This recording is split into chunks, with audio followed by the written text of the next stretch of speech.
So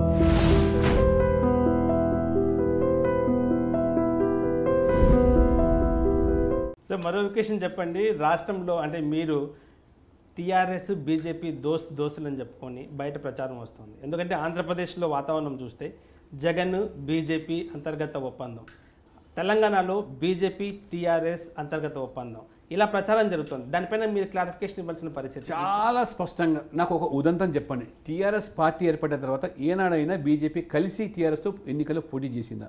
కానీ ఇదే TRS తెలుగుదేశంతో, సిపిఐతో, సిపిఎంతో, మజ్లిస్తో, కాంగ్రెస్తో, అన్ని పార్టీలతో కలిసిన పార్టీ. కానీ ఇవన్నీ కూడా పంచకూట అంటారే, ఇది మహాకూటమి, మహాగఠబంధన్ అనేది, ఇవన్నీ కూడా కషాయం. కాబట్టి రేపు ఎప్పుడైనా టీఆర్ఎస్ కాంగ్రెస్ ఒకటి కావచ్చు. కాంగ్రెస్ టీఆర్ఎస్ వేరు కాదు, ఒక గూటి పక్షులే, దొందే తోడు దొంగలే అంటున్నారు కదా. ఎక్కడ ఒక ఎన్నిక చూపెట్టి కలిసి పోటీ చేసింది. ఇవాళ మమ్మల్ని ఓడించారే తెలంగాణలో పని కట్టుకొని. 5 ఎమ్మెల్యేలను కూడా ఏ రకంగా డబ్బు వెదజల్లి ఈ ఎన్నికల్లో ఖర్చు పెట్టి అసెంబ్లీ ఓడించారు. ఎక్కడ దోస్తానా, ఎక్కడ స్నేహితం? వాళ్ళకి స్నేహితం ఏది ఉందంటే కాంగ్రెస్కు టీఆర్ఎస్కు లోపాయికర ఒప్పందాలు ఉన్నాయి. ఎందుకంటే ధీటుగా ఎందుకు కాంగ్రెస్ ఇవాళ టీఆర్ఎస్ మీద పోరాటం చేయలేకపోయింది? ఎందుకు చేస్తలేదు? అసెంబ్లీలో కానీ అసెంబ్లీ బయట కానీ ఈ కుస్తీ ఏంటి? మిలాఖత్ కుస్తీ ఏంటి? అది జానారెడ్డి గారు అంటారు 5 రూపాయల భోజనం బ్రహ్మాండంగా ఉందంటారు ఎన్నికల సమయంలో. దేనికి సంకేతం అది?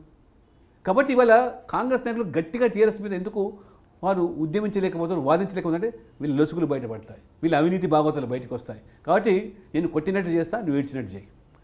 కాబట్టి నీ యొక్క అవినీతి నేను ప్రశ్నించాను, నీ భాగవతం నేను బయట పెట్టాను. ఇది వాళ్ళు రాజీ మనస్తత్వం. కాబట్టి ఏదైనా అతీతంగా ఉందంటే బీజేపీ. ఈ షో మీ బీజేపీ. ఇక్కడ బడా కాంట్రాక్టర్ లేరు మన బీజేపీలో, బడా వ్యాపారవేత్తలు లేరు, లేదా పారిశ్రామికవేత్తలు లేరు, లేదా ఎక్కడ అవినీతికి పాల్పడ్డ ఉదంతాలు లేవు. కాబట్టి ఇవన్నీ కూడా మీరు గతంలో అధికారులు ఉన్నారు కాంగ్రెస్ వాళ్ళు. మీ అనేక సందర్భాలు కేసీఆర్ చెప్పారు. ఇంద్రమైలలో కోర్టు బాగా అవినీతి జరిగింది, భూకంపం, నేను బయట పెడతాను, జైలుకి పంపిస్తాను. ఎందుకు చేయలేకపోయినాడండి? ఇదంతా కూడా మిలాఖత్ కుస్తీ.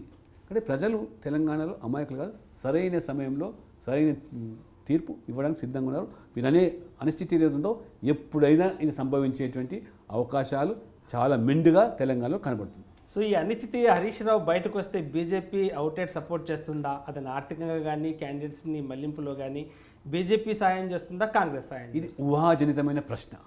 భవిష్యత్తులో అనేది కూడా చాలా స్పష్టంగా రాజకీయ విశ్లేషకులు జరిగిన తర్వాత పరిణామాలు ఏ విధంగా ఉంటే ఆలోచన చేస్తాం.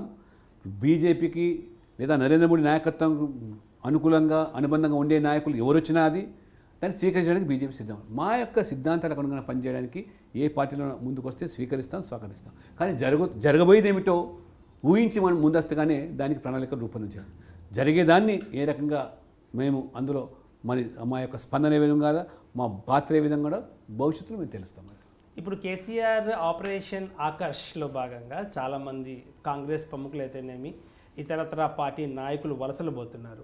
మీ బీజేపీ నుంచి కూడా వలసలు ఉంటాయి అని చెప్పి బహిర్గతంగా గతంలో కొద్దిమంది చెప్పడం. 5 సంవత్సరాలుగా మీరు చూస్తున్నారు. ఒక బీజేపీ ఎమ్మెల్యేలు మినాయిస్తే అన్ని పార్టీల ఎమ్మెల్యేలు హోల్సేల్గా, కొంత రీటైల్గా ఏ రకంగా అధికార పార్టీ కండువాలు కప్పుకున్నారో, గులాబీ కండువ కప్పుకోలే వాళ్ళ అవినీతి అంతా కూడా ప్రక్షాళన అయిపోయింది. కేసీఆర్ కండువ కప్పిండంటే వాళ్ళ భాగవతాలు, వాళ్ళ భూ కుంభకోణాలు, వాళ్ళ మాఫియా, శాండ్ మాఫియా, ల్యాండ్ అన్నీ కూడా రద్దయిపోతున్నాయి. కానీ బీజేపీని ప్రభావితం చేయలేరు. బీజేపీ నాయకులు లొంగే నాయకత్వం. పదవులు ఉన్నా లేకున్నా, గెలిచినా ఓడినా, నమ్మిన సిద్ధాంతం కోసం మడమదిప్పకుండా పనిచేసే కార్యకర్తలు సుశిక్షితులు బీజేపీ. మాకున్నటువంటి రాష్ట్రీయ స్వయం సేవక సంఘ ఆర్ఎస్ఎస్ యొక్క శిక్షణ, మేము పొందిన శిక్షణ మాకు ఈరోజు అదొక ప్రత్యేకత మా పార్టీలో కొనసాగుతుంది. కాబట్టి అమ్ముడిపోయే రకాలు కాదు, లొంగిపోయే రకాలు బీజేపీ నాయకులు కాదు, ఎమ్మెల్యేలు కాదు. చివరికి సిపిఐ ఎమ్మెల్యే కూడా పార్టీ మారినంటే ఊహించుకోవచ్చు ఎంత భయంకరమైన పరిస్థితి తెలంగాణలో.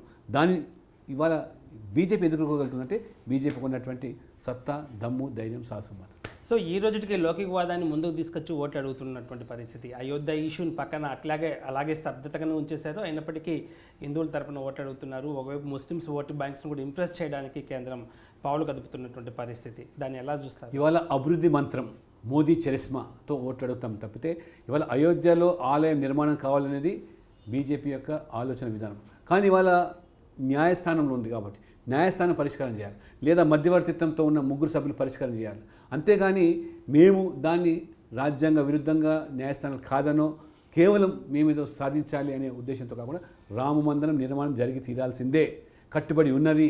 కానీ ఏ పద్ధతిలో జరగాల్సిందో ఆ పద్ధతిలో జరగాలని కోరుకుంటున్నాం. చివరికి మన కేంద్ర ప్రభుత్వం కూడా కేంద్రానికి సంబంధించిన ఏదైతే వివాదాస్పదంగా ఉన్న రామజన్మ భూమిని కేంద్రానికి ఇస్తే కేంద్రం ఇవాళ రామ జన్మభూమి ట్రస్ట్కి ఇవ్వడానికి సిద్ధంగా వచ్చిందంటే మీరు ఊహించుకోవచ్చు. రామ మందిర నిర్మాణం కావాలనేటువంటి తపన ఉన్నటువంటి పార్టీ బీజేపీ, తపన ఉన్న ప్రధానమంత్రి నరేంద్ర మోడీ, తపన ఉన్నటువంటి ప్రభుత్వం అది బీజేపీ ప్రభుత్వం.